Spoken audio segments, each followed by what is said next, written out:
Episode 2 of A Penny's Worth of Character. Thanks, Mom. I'll get them. Sean began to smile as he thought of the candy he would get at Mr. Conley's store. He ran to the smokehouse and opened the door. He hurried in and found the sacks stacked up neatly on a chair. There were more than expected. He counted 1, 2, 3, 4, 5, 6, 7, 8. And very slowly he counted the 9th sack. He had hoped there would be 10. 10 large sacks equaled a dime. And with a dime, he could get his favorite chocolate bar and lemon soda pop.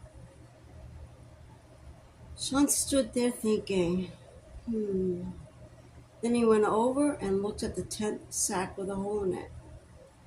It sure was too bad the sack had a hole in it.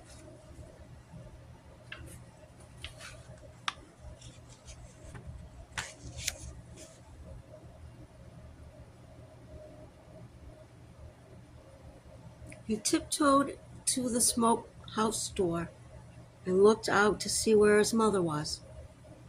She was walking across the yard with another basket heaped high with clothes. She was taking them to the clothesline.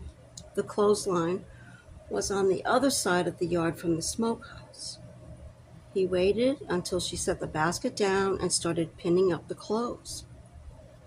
Then he put the 9 sacks under his arm and started out. He stopped. Then he went back. He picked up the 10th and looked at the hole.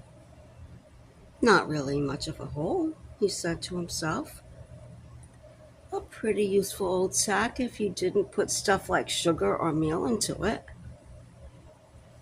He knew how Mr. Conley took the top sacks from the pile and held them up to the lighted window and looked inside to see if any light came through. But Mr. Conley was old, and he might not be able to see too well. Besides, Mr. Conley never looked at all the sacks.